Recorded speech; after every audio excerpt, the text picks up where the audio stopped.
የፖለቲካ ልዩነት ኢትዮጵያ ውስጥ አለ። እንዴት ወደ አንድ እናምጣው የሚለው ይሄ የፍቃድ የአዋጅ ጉዳይ አይደለም። ዲተርሚን ሆነን ልንሰራበት የሚገባው ጉዳይ ነው። በኔ እምነት ወደ ኋላ ስመለከት ታሪክን በሚዛን ዛሬን በትጋት ነገን በተስፋ ነው የምመለከተው። የትኛውም አንግል ያለ የኢትዮጵያ ክፍል ከማንም ይበልጣል ብዬ አላስብም። የትኛውም ግለሰብ ከማንም ይበልጣል ብዬ አላስብም። ኢኳል ኦፖርቹኒቲ ለዜጎች ይገባል ብዬ አምናለሁ። ለዚህም ተደምረን አገር እናበልጽግ ብዬ አስባለሁ። የለም መበልጸግ የለብንም መደመር የለብንም አሁን የሚያስፈልገው እኔ ነኝ የሚል ኃይል ሊቀረነኝ ይችላል። በኦሮሚያ አካባቢ ሸኔ የሚባል የፖለቲካል ኡርጋጥ የሚያስብበት እሳቤ፣ በአማራ አካባቢ ጽንፈኛ የሆነ ኡርጋጥ እሳቤና ፍላጎት ኢትዮጵያን አንድ ስቴፕ ወደፊት አይወስዳትም።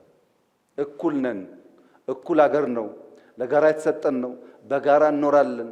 የነበረውን የሃይራርኪ እሳቤ እንቀብራለን ካል እንሻገራለን ካል አለበለዚያስ አይሆንም። አንተ ምን ታምናለህ ከሆነ መደመርን ነው ማምነው። ማመን ብቻ ደግሞ ሳይሆን ጽፌ አቅርቤያለሁ እሳቤዎቼ። መቼ ስራ ላይ ውላሉ?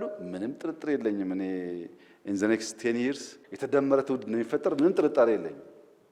ምንም ጄኔሬሽን እያየሁት ማገኛቸዋለሁ። ምን አይነት እሳቤ እንዳላቸው አውቃለሁ።